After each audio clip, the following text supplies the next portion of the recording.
na laging on time! High time? High time! Ang show na napapanahon ang pinag-uusapan. The show with the highest level of saya! Your Tuesday night habit. Ang show na para sa'yo, para sa akin, at para sa ating lahat! Ito ay walang iba kundi ang High Time! At dahil kompleto ang ating High Time barkada, let's start with the prayer. It's coming for the learning. The Father, the Son, the Holy Spirit. Amen. Lord, we want to thank you, Lord God, for this night. We want to thank you, Lord God, for the opportunity, Lord God, to be with you, Lord God. Thank you, Lord God, for giving us the love, Lord God. And Lord God, we lift up to you this night for our high time, Lord. Just speak to us, Lord God, and just tell us for your message for this night. In Jesus' name we pray. Amen. In the name of the Father, the Son, the Holy Spirit. Amen.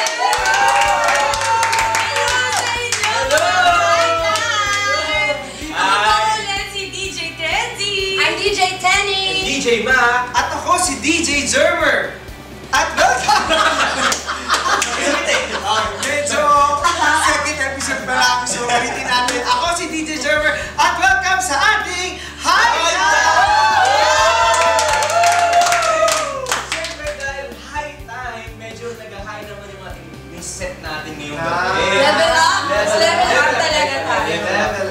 Level up. Then meron din tayong mga guests for tonight. Yes, yung mga guests natin ngayon, Mac. Masaya yung mga friends ko na makakasama natin for our episode tonight. Yes! So, pinu-pressure ko sila. Dapat masaya. So, we have, let's start from our youngest, si RJ.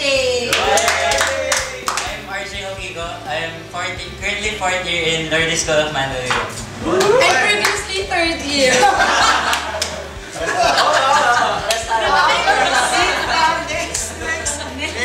Ang next guest natin ay wala ibang si Julius. Nakilala mo na. Okay, anyway. Sorry. I'm Julius Igia. I'm a full-time worker for high school-based program. Yay! Of course, we have Kevin. Yes, my name is Kevin. Ako yung program head ng campus-based program. Wow! Level up yung mga guests natin ngayon. Program head. And of course, hindi ko naman nakalimutan.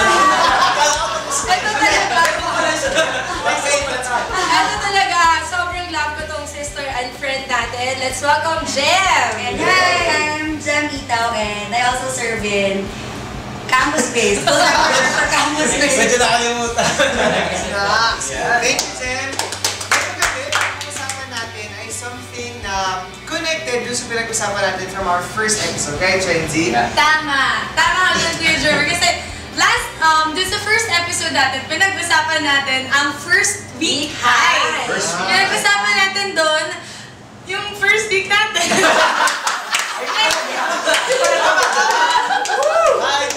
Yung mga challenges ng mga pumapasok na sa tama, mga new experiences natin. And this time, Kuya Jermer, Ate Denny, and Mac, yes, friends.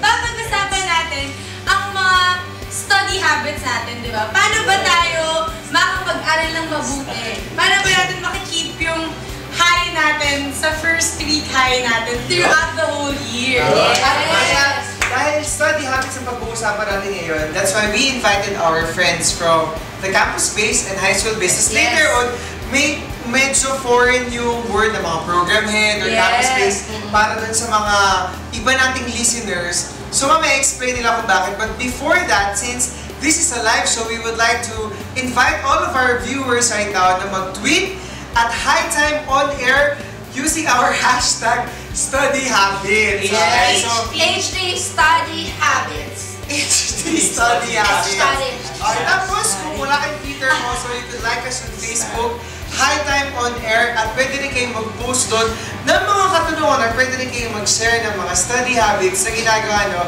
that could be of big help sa iba nating mga viewers, di ba? Yes. Pero bago yan, bago natin tanungin yung mga kaibigan natin dito, ano ba yung mga study habits na effectively ginagawa natin nung estudyante pa tayo? I think si Mac medyo fresh na fresh pa sa'yo, Fresh diba? na fresh pa. Ako, pag nag-aaral ako, gumagawa ng mga abbreviations. Yung parang, ginagawa ko rin yan. Yung ako talaga. Ano tawag dun, Jen? Mnemonics. Mnemonics. Mnemonics!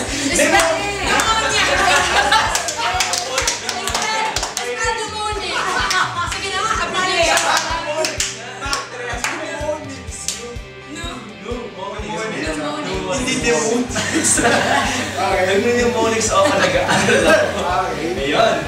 Tres, ikaw naman, ano ba yung unique study habits mo? Ako yung isa sa unique study habits ko. Kapag parang di ba whole day nag-aaral, di ba? Sabihin mo, okay, ito, today's school work day ko. Uunahin ko yung mga mahihirap muna. Tapos sa bandang huli na yung mga maliliit na task. Kasi feeling ko, kapag inuno ko yung mga madadali, parang pagdating sa mahirap, pagod na ako. So, di ba? Parang... It makes sense. It makes sense. Ako naman yung ginagawa ko before, mga last year. Actually lang I can vividly remember. Nag-review ako sa madaling araw. So I make sure that I'll have a complete rest during the night. And then afterwards, gising ako ng mga 4 a.m. or 5 a.m. wherein yung mind ko very fresh pa. And it helps me mag-memorize ng maganda. Ako sa relate ako sa ganun kasi hindi ko pipilitin yung sarili ko magpuyat. Kasi para sa akin, the more na magpupuyat ako, the more na hindi pumapasok sa utak ko yung mga kailangan mong aralin. Ang ginagawa ko, tutulog, tapos gising ako siguro ng mga 4 a.m. Tapos dire-diretso na yun. Para at least may pahinga, tapos dire-diretso. Kasi para sa akin, mas nag-work yung gano'n eh. Tapos I think dun sa mga men na nandito, hindi ko alam, pero para sa akin, mas effective sa akin yung ako yung nagsusulat ng sarili kong notes. Kasi di ba, kasi photographic memory ako eh. Kumbaga kung saan ko sinulat yung specific na bagay na to, pag nag-e-exam, inaalala ko, dito to sa part na to ng notebook na to, di ba? Tama, ganun din ako eh. Sarap pa naman yung study habit ko nag-aaral ko na kahit pag nakahiga. Nakahiga? Effective sa akin. Pag nakahiga, bakit effective? Hindi ko lang, nag-aaral ako para ginaganahan talaga magpasa. Hindi ko nakaantok talaga. Sabi nung isang Twitter friend natin, Twitter friend ba tawag doon? From Jomar Tagabi. He said, listening to music without lyrics, mostly classic, parang ma-relax yung mind ko. And speaking of Jomar Tagabi, we would like to say congratulations.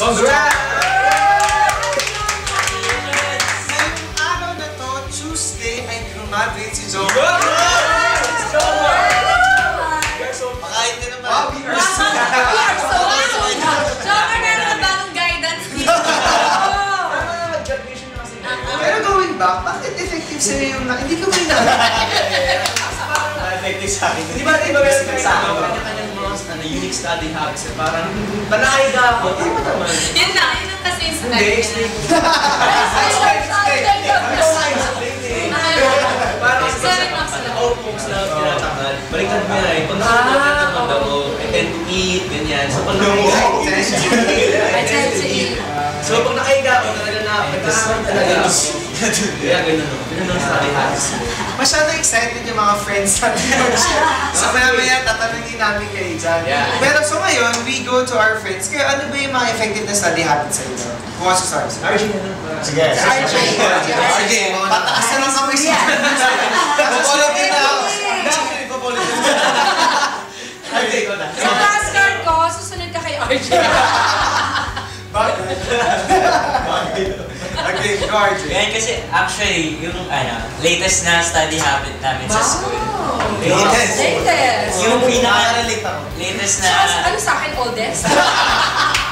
Ikaw nagsabi na. yung pinakabago sa amin, yung actually is group study. Oh. So it's either siya, sa online or sa bahay ng friend na. Facebook or Google Hangouts. Paano kayo nag-online? Let me share my screen. Meron kasing may nahanap kaming website na talagang online siya na pwede ka mag-type ng documents mo. Tapos pwede kayo mag-chat. So parang sabay-sabay kayo nag-edit ng document. Google Drive na. Google Docs. Parang ganun siya. Parang googledrive.com. Alam mo sa amin dati, kung sila online, I think puso sa atin. Thank you, Jer. yung study group. Yung group study na live. Tapos live. Sa kanila kasi tape. Kasi nangyari si Ma'am, effective sa kanya yung nakahiga. Ako hindi eh. kumbaga mas kaya mo mag-aral sa labas kaysa sa bahay. If you tend to eat while sitting down sa nag-aaral, kami naman, we tend to sleep. Totoo lang. Actually, ako din. Diba? So, Yeah. mas gusto namin yung sa labas. That's why your habit is really unique. Yeah, so yes, kami contradict sa study. Yeah, I know. Wow! Tinalik talaga. Okay, on my next flashcard. Sige, ako naman, yung pag nag-aaral ako, mas gusto ko yung tahimik lang talaga. Walang music, wala ano. Actually, tahimik. Hindi effective. Compared to silence. Sa akin, hindi effective yung nakahiga talaga. For sure, makakatulog talaga. Hindi, tsaka kung silence, tapos nakahiga ka. Parang good night na yun. Kumot na lang. Kumot na lang. Compared sa iba, Yun. Instrumental yung isa. Ay, ni Kevin. Lalo ba yun? compared sa iba, na gusto nila may music, di ba? Meron niya akong friend, tinanong ko siya, uy, anong unique study habits mo? Sabi niya, nakikinig daw siya ng J-pop song. J-pop? Japanese. Para daw iba daw yung lengguwahe. Para hindi daw kadugtong ng kinaaral. Kasi gusto niya may music. Pero ayaw niyang makisabay dun sa kanta. Oo, kasi ibang lengguwahe. Tsaka Filipino siya. Japanese yung kanta eh. J-pop.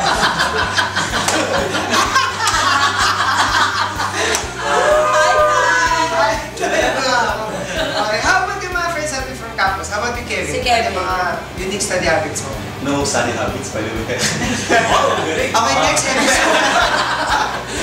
Ako, pag nag-aaral ako, naglalakad-lakad. Actually, naglalakad-lakad ako. Saan ka nakatira, Kevin? Naglalakad-lakad. Tandansora. Tapos lakad-lakad.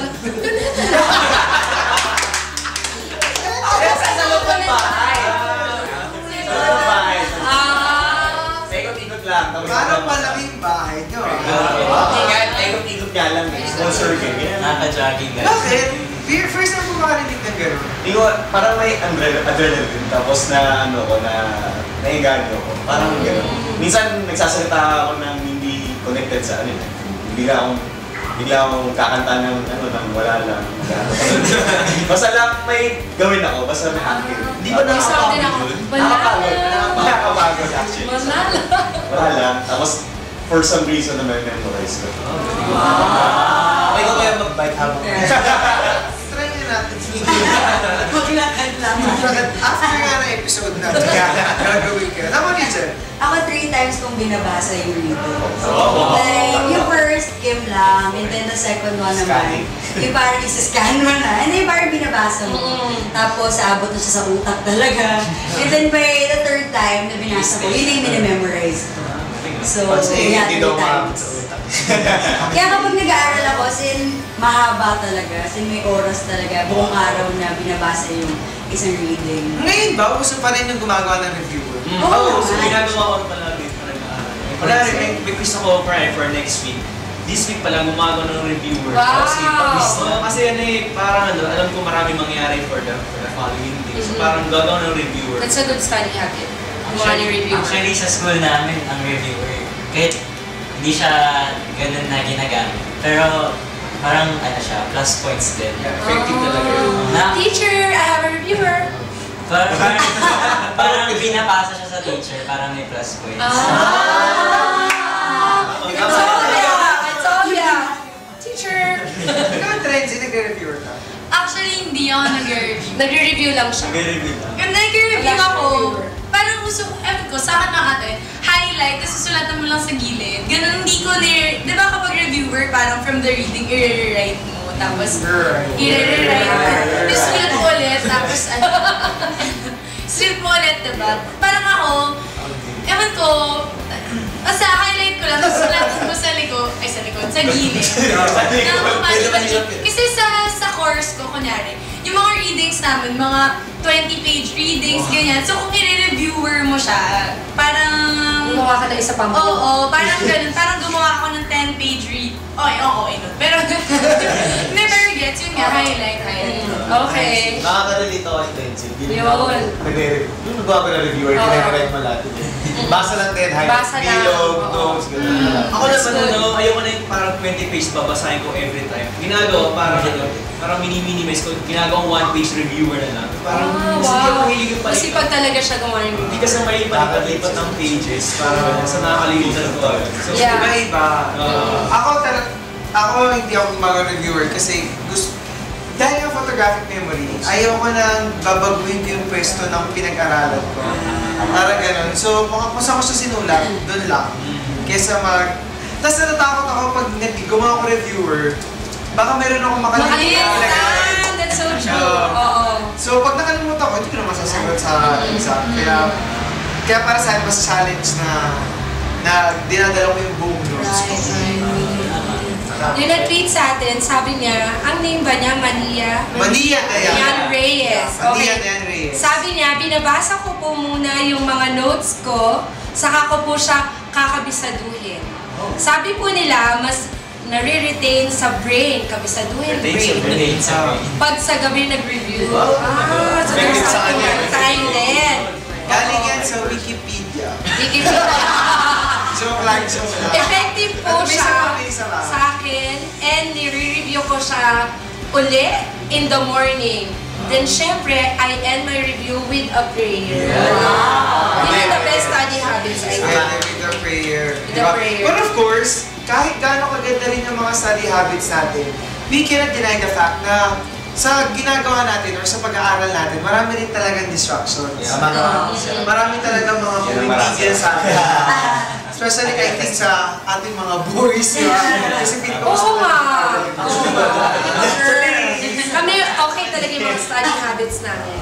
Less Pero mas maraming distractions. valedictorian sa boys. Diba? Mas maraming honors na boys. Tsaka mga summa cum laude sa mga girls. Mga boys, mga manang Pero twins, yan na iba. Iba't ibang klase ng distraction sa pinagdadaanan ng mga estudyante. Well, marami. Uso ngayon mga series yung mga, diba, yung more on kunyari mga tweets parang downloading, ganyan. Kasi meron nga akong mga friends na parang mag-aaral ng onde habang dina-download. Tapos kapag tapos na i-download, popost muna sa pag-aaral, tapos manonood ng series. Ganun yung mga uso ngayon ng mga series instead of TV. Meron din naman mga TV, ganyan. Pero yun, more on series talaga yung distraction yung mga Bakit series. relate na relate Oo nga. Hindi, kasi before, nung high school to college, basta naglabasan yung Gossip Girl, yung 3N, OC, and then lahat na yun, sinubaybayan ko. Wow. So very tama yung distracted sinasabi ako. Panalo. Aminado. Talaga. But for the boys, ano yung mga... Siguro sa amin for the boys, yung lalo na yung panahon ko nung nag-aaral ka. Ang distraction. Pag nag-aaral ko sa tinatawag, sorry, silent na. Pero pinaka-distraction ko nung nag-aaral ako, computer games. Lalo na nung high school. Counter, gano'n. Tapos, uso ngayon yung Dota. NBA. Minsan nga, di pumapasok yung Alam mo, dati naalala ko, pagkatapos ng school, paunahan pa lumabas ng school. Kasi pabilisan sa computer shop. Kasi kami nung high school, lalo na, pag periodical exam, pabilisan talaga, tapos pupunta namin ng Tagal mall. ko na hindi na Pumunta ng mall! Airport. Pinapayagan kayo mag-mall, kaya pag naka-uniform. Minsan nagdadala ng extra shirt. So, wag naman po natin gagayahin. Negative. Okay, distractions po And then, pinag-uusapan natin dito. I think before din, paglabas ng school or universities, available talaga yung mga computer shops. Even up until now. However, nowadays, yung mga computer shops, parang check na rin nila yung mga pumapasok. Estudyante, patingin ng registration, or baka may klase kayo ngayon. Tapos marami ng mga naka-blocks na mga sites. So before, mas challenging. Pero ngayon, even in your own place, sa bahay, kasi may internet, parang yung kanikwento ni Chenzi ngayon, right there and then, kaya mo na siyang kuhanin, hindi mo na kailangan punta sa computer shops. Yung time mo ba ate, wala pang masyadong... Alam mo, last year, medyo struggle din ako Last year, yung naglabasin yung mga internet still. Yung mga broadband, thank you RJ. Hindi ko niya broadband.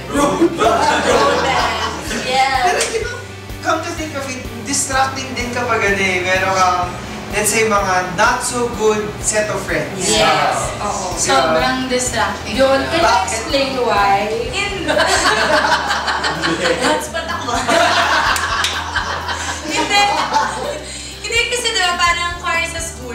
Parang diba pagdating core, may example. Tapos nagtatanungan ko uy, nag-aaral ka na ba? Ganyan. Tapos kapag nilangan mo yung friends mo, hindi pa masyado ganyan. Tapos ikaw din, parang, diba may ano sa'yo, ay okay lang pala na hindi ako mag-aral. Eh. Kasi yung friends ko, diba may mga gano'n na parang, pero kapag nilaman ng friend mo na, oo, nag-aral ako, binasa ko pa nga ganyan. Yung parang kumaikoy, shucks talaga, ganyan. So, di mag-aaral din ako, ganyan. Kaya, very, very important yung influence ng mga friends.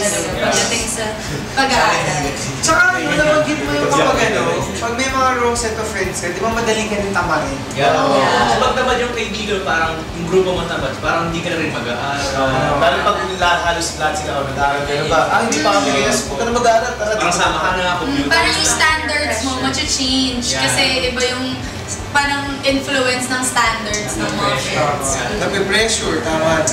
Galing talaga. I think one way or another, ganun din tayo ng mga estudyante, di ba? Parang may mga times talaga na nakakatamad. Lalo na pag yung set of friends mo, parang ang saya nila pag lumalabas. Ang masakit, pag lumabas, kasi hindi ka kasama, the next time na kasama mo, pag nagkwentuhan, ay hindi ako masyadong makarelate dito. OP ka. Diba? Feeling mo OP ka. So next time, Parang sama ka sila.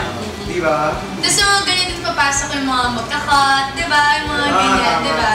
Number one sa akin, kasi cut. Talaga? Cut kami para mag-Dota, cut kami para gumawa ng one-one. Hindi po yun kasama sa good study. Ano po kayo mga distraction? Na nagiging cause ng tardiness the next day. Tama. Kasi late ka natulog or kumimik ka. So, malilate ka sa first class mo, wala kang notes. It affects your grades eventually. Wala pa yung isa sa pagkasama mo yung mga classmates mo, nagko-computer. Pinuntan ka na lang. Kaya nila. Sabi ko siya sinabi niya, parang araw na rin, nagko-computer shop, parang late ka na sa class pa rin. Parang late na tayo, May diba? acting. Parang late na, tapos parang muna tayo umatin sa next class natin, tuloy natin yung paglalaro natin. So minsan hindi na pumapasok talaga. Actually, yung nagpapakatalit Actually, yung nag-nakaka-relate kasi ako, yung nagkakat kami, kasi kailangan yung bang malilate na. Oo. So, kakanamusin sa mga lalaki, sa mga boys, pag naglalaro, kailangan tapusin ang laro. Kailangan bawal tumayo hanggat matapos ang laro. So, ayan, nalalate kami lahat. Late kami. No. Kasi yun yung good study habit. Distractions. Kaya ginawa kasi parang silent lang. That's why here in High Time, what we want to share to all of our listeners, especially to sa lahat ng mga listeners and viewers, okay, na kailangan natin maging empowered student. Yes. Okay? Alam natin na mahirap, di ba? But of course, kayang-kaya. Yes. At madaling makaya yan with the presence of our high school and campus base. Yes. So that's why they're here to share to us ano ba yung pwedeng i-offer or magandang idulot sa atin ng mga presence ng high school and campus. So, let's talk about RJ. Are you a member of high school base? Yes. Sa school, of Sa course. school ko lang. Alam mo, di ba sa school? Sa school. Ano pangalan ng school mo? Sa Lourdes School of Mandaluyong. Wow, Mandaluyong. Mandaluyong. Mandaluyong. Kasi dati nung nag-aaral ako Mandaluyong. Mandaluyong. Kailan ba yan? Bago? So, ngayon member ka, ano yung magagandang naidudulot sa'yo ng pagiging member ng high school? Actually, yung sa high school based sa school, nakakatulong siya ng sobra kasi minsan may mga talagang, kasi yung clubs, di ba? From different other batches siya. So, may mga higher batches and lower batches. So, yung mga, nung third year pa ako, kasi third year pa ako na high school based. So, yung nag-fourth year, may mga fourth year pa sa amin last year. So, yung iba naman, yung iba naming ka-club, especially yung mga friends ng kuya ko, or si kuya na rin, dinutulong rin kami mga yung mga incoming fourth year. So may tulungan because of this group, meron tulungan yung mga kuyas, tinutulungan nila yung younger or lower batches. Ganda yun, That's good. Tama. How about sa campus? For campus-based naman, dahil siyempre kailangan mo ng support group na tutulong sa'yo, yung sinasabi mga good influence na peers mo. Well, in campus-based kasi, siyempre, hindi naman yan yung mga i-invite ka na mag-cut, hindi yan yung mga mag-i-invite sa'yo na tara no, tayo ng movies habang may class ka. So, okay yung campus-based kasi dito, meron kang mga households din in the campuses. Tapos, Always encouraging each other na mag-aral, always encouraging each other na talaga huwag ka mag-cut. Ganda yun, ah. At the same time, for example, sa UST and sa mga other campuses na recognized na, meron talaga silang tambayan. So, syempre, pag break time mo, punta ka lang doon, and then may makakasama ka na. Siyempre, alam nila yung mga schedule. So, kung tumambay sila ng Meron. siyempre, mapaalis eh. Yari sila, di ba? Hindi ka pwedeng tumawa. Dito ah. Dito. Tama yan, pambala. Di ba ikaw, Trenzy, tsaka Mac, di ba kayo dalawa you're members of Campus Base? I'm a member of YFLD LSU! YFL USD. Wala po yung yung nabagay nga ni Jerry, yung parang every time na, yung free time ko, I need to go there kasi may kailangan akong aralin, tapos magpapatulong ako sa mga friends ko na magaling sa specific subject na yun. So in that way, na-help na ako na mag-aral pa lalo. Tsaka para mas na-improve yung yung moral support na sa grupong to talagang walang iwanan talaga sa pag-aaral. Ang galing, no? More than tulungan academically, tulungan din talaga to be a good student, di ba? Sa naman, sa high school kasi, yung may lalo na yung mga recognized as club, may mga formation sila for 1 year. So nakaplat na yung mga ibibigay na suit talaga sa mga pangangailangan bilang isang high school student. So, really good. So how do the students become a part of high school base? Paano sila nagiging members? Okay. Dalawang part. If ever yung school ay recognize na yung high school based doon, they just have to sign up, then just attend the club meetings. Depende Naka-post naman yung mga schedule, naka-announce yun. Tapos nagkakaroon rin kasi na yung mga school, ng mga club selling. So, we are present naman doon.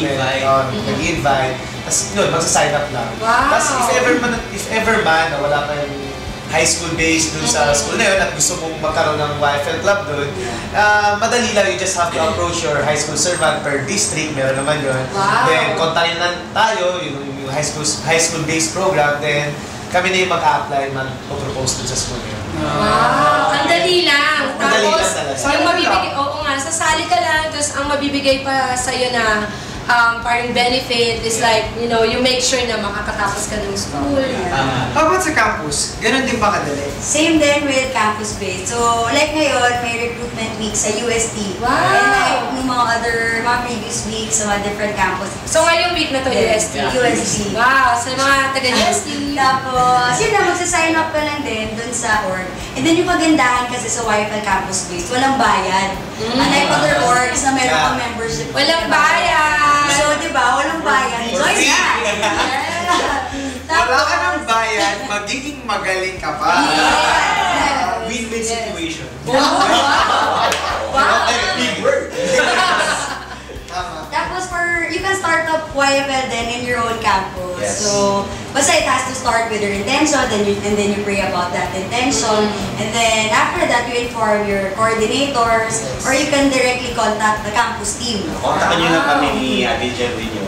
And then, gagawa natin ng paraan.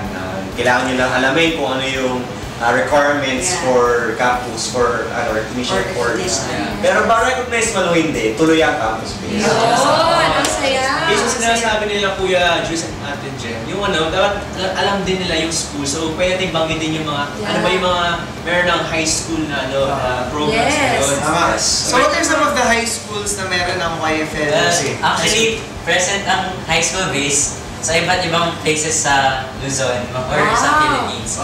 Meron sa Cubao, sa Nova, Manila, Pasig meron din, Parañaque, Cavite, Laguna, Lucena, tsaka sa Batangas. I think, pag inisa-isa natin to, kulang to. Talaga yung buong high time episode. Bagong open niya sa Sa Tarlac. Tarlac. Saka meron na tayo ng high school base sa Naval, Visayas. Wow! Okay. Sa campus naman, Sa campus base naman, present din siya sa 4 areas. So, meron sa Katipunan, campuses like Ateneo, UP, and di ko na isa-isa rin pa. So, sa UBEL, sa Katipunan, Intramuros, and sa TAP. Yes. Do you have web page or sites where our students can actually visit? Yeah. Just type in campus base, YFL campus base sa Facebook, makikita nyo na agad yung groups at yung page namin. So, Wow. like nyo lang yung page, sali kayo sa groups. Wow! What about for high school? For high school base naman, just type YFL Braveheart, or you can follow us on Twitter, YFL Braveheart. At YFL Braveheart. We also have Twitter pala. Campus base. high school base versus campus. So thank you very much sa inyo. Diba? Being part of high school and campus space is as easy as 1, 2, 3. Kaya ngayong gabing to, ganun din yung gusto namin i-share to become an empowered student, di ba? Yes. And it is also as easy as 1, 2, 3, right friends? Yes, 1, 2, 3. So paano Number ka one, maging empowered student? yes, number 1, have a good study habits. Our parents, your parents are putting so much money and effort para dun sa pagpapaaral sa atin. And so our challenge is to actually finish our school with flying colors. Study really hard and offer all your learnings para dun sa magandang future and to our parents also. Yes. Siyempre, number 2, dapat maging be a good witness sa school. Yun! Be a good witness. Kasi ano yun mas mamamotivate ka na, yung hindi ko magaling na good. So I want to be good student as well. Talaging good student ka para mas ma-empower ka, you can inspire others as well. Yes. So parang hawaan to ng good vibes. Good vibes, yes. Tapos number 3, because you have good study habits and because you are a good witness. Number 3, papasok siya na you can evangelize your classmates and schoolmates, diba? Kasi yun yung pinaka magandang pwedeng mangyari sa'yo as an empowered student na makahawa ka din sa iba for them also to be an empowered student. Wow, I love it. Galing, di ba? That's why to all our viewers, masarap maging estudyante, pero mas masarap pag maayos tayong mag-aral. Yes. So we can only do that if we ask for God's guidance. Yes. So let's Yes. pray. In the name of the Father, the Son, and the Holy Spirit. Amen. Lord, we praise and we thank you for the gift of education. We thank you for allowing us to study in our respective schools. May you just bless us with a heart that will give us strength to become a good student. And may you bless us with knowledge and wisdom so that we could be excellent as we should be. Yes, In your name we pray. Amen. In the name of the Father, the Son, the Holy Spirit. Amen! Maraming salamat to our friends, si Jem, si Kevin, si Jules, and si RJ for being with us here ngayong gabi sa ating High Time episode. Yeah. And of course, High Time is brought to you by Flick Media. Once again, this is your DJ Jermer. This is your DJ Tenny. I'm DJ Tenzi. And DJ Mac. And see you all again next week dito sa High